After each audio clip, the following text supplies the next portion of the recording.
Pareciera que fue ayer cuando en pleno corazón de la colonial Ciudad de México se inauguró un establecimiento restaurantero que de inmediato se convirtió en centro de reunión de la flor y nata de la política, de artistas de pincel, la prosa y la poesía, de bohemios y periodistas, de gourmets y turistas.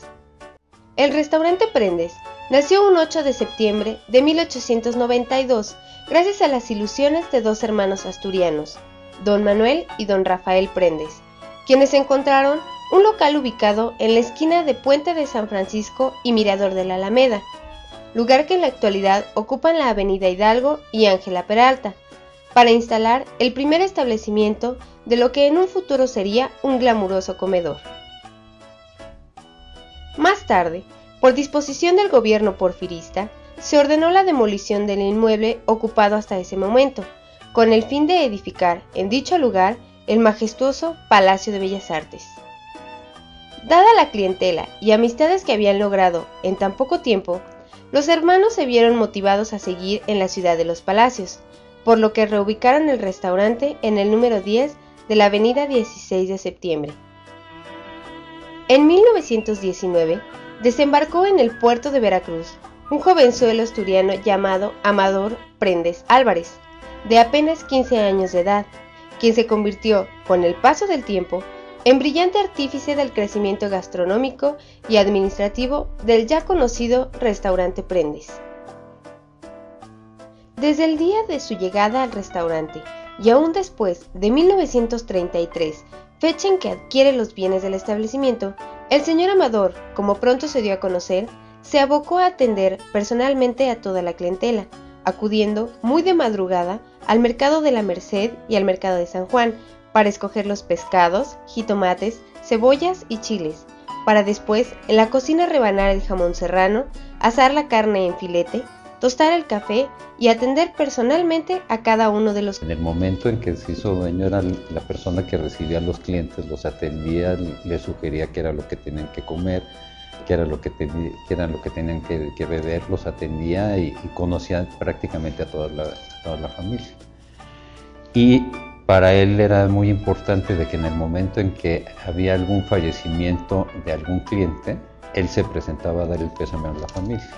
Pero el que dio más realce social a al restaurante fue mi hermano Amador, que él también estuvo trabajando en el restaurante y él era el que realmente se dedicaba a las relaciones públicas. Tal era el conocimiento del para entonces dueño del restaurante que logró la sutil habilidad para sentar a unos políticos lejos de otros y que si lo deseaban pudieran saludarse e incluso invitarse a una copa, evitando que los demás comensales pudieran escuchar una sola palabra de la conversación contigua.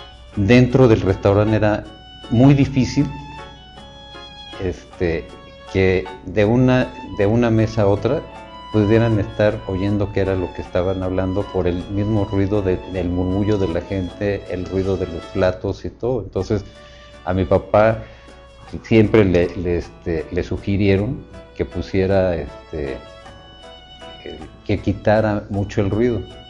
Y era una de las cosas que decía mi papá, es que una gente puede estar hablando de un negocio en una mesa y en la siguiente mesa pueden estar hablando de otra cosa y ninguno de los dos sabe qué es lo que está pasando en la mesa de junto. Gracias a esta confidencialidad y familiaridad para con los comensales, es que pronto se convirtió en centro de reunión para muchos personajes mexicanos. Todos los presidentes, funcionarios del gobierno, todos. Porque nosotros llegó un momento en el que dábamos servicio a funcionarios de gobierno, sobre todo a la Secretaría de la Presidencia, a la Secretaría de Hacienda, a la Secretaría de Gobernación, al Seguro Social, que se los llevamos a cada uno a su oficina. Entonces, pues, prácticamente a todos los funcionarios del gobierno. De artistas, pues puede haber Pedro Infante, Jorge Negrete, María Félix, Agustín Lara. De artistas, de escritores, prácticamente todos. Un cliente muy asiduo es Jacobo Zabludowski. Un día de tantos, don Noé Gram Gurria, mejor conocido por el sobrenombre de Chemita, le pidió a don Amador que a un filete especial Prendes le quitara el tocino y lo friera en mantequilla después de marcarlo en la parrilla y lo aderezara con puré de papa. Así trascendió este suculento platillo y de ahí en adelante se le conoció como filete Chemita, convirtiéndose en uno de los muchos platos básicos del Prendes y también de la gastronomía mexicana. En otra ocasión, Diego Rivera, que se aficionó al restaurante Prendes mientras pintaba los murales de Palacio Nacional, convenció a don Amador de que enviara a uno de sus empleados para que trajera gusanos de maguey. Diego Rivera le gustaban los gusanos de maguey y supuestamente dentro de la historia que habla que supuestamente comía los xoloescuincles fritos. Y llegó a ser el caso de que decían que hasta se comían los niños, que no era cierto. Entonces él fue y habló con mi papá. Y Diego Rivera dijo, ¿sabe qué? ¿Por qué no trae los gusanos de maguey como plato del restaurante? Entonces mi papá lo fue a conseguir a Hidalgo, a que le trajeran los gusanos de maguey. Y por eso se empezaron fue el primer restaurante en México que tuvo gusanos de maguey, chinicuiles, escamoles, todo. En el campo de la política, podemos decir que después de la presidencia de José López Portillo, quien todos los 15 de septiembre, después de dar el grito en Palacio Nacional, ofrecía una cena a su gabinete para conmemorar su aniversario, es que se creó un rito para cada nuevo mandatario que llegaba a la jefatura del país. Posteriormente, se instauró de igual manera para los días de informe presidencial, dando entonces entrada a los mandatarios presidenciales, como fue el caso de Miguel de la Madrid Hurtado, Carlos Salinas de Gortari, y siendo el último presidente en pisar este lugar, Ernesto Zedillo. Hablaba de los maravillosos guisos preparados por manos recias y morenas, la vista se distraía en otro juego: adivinar quién es quién en el gigantesco mural de los retratos que decoran las paredes del establecimiento, y que fuera idea de don Amador Prendes en 1968 rendir tributo a los personajes ya fallecidos asiduos a su negocio. Estábamos cenando en el restaurante La Mansión, y en el restaurante de La Mansión hay unas tablas en las que la gente, los clientes habituales firman y ahí dedican al restaurante. Entonces a mi papá siempre le gustó, desde toda su vida le gustó mucho la pintura. Entonces después de ver eso, fue al restaurante. Entonces empezó a pensar y platicando con el maestro Eduardo Castellanos. Eduardo Castellanos le dijo, oiga, ¿y por qué no pintamos los murales del restaurante con la gente famosa del restaurante?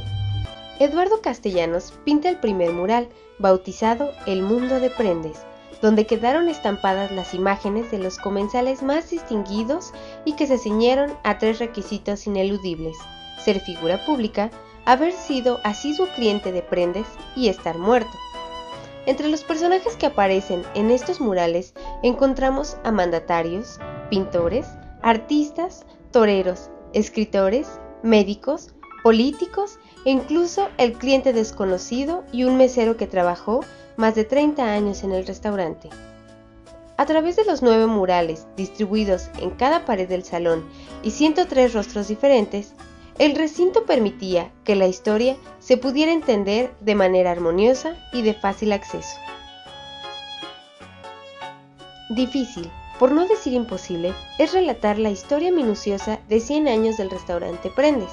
Más bien es importante dejar en la mente del público lo que este espacio y su personal han dejado escrito y personificado a lo largo de la historia, siendo un parteaguas para empresas gourmet en el mundo, además de ser la sala de sucesos políticos, sociales, históricos y culturales de nuestro país.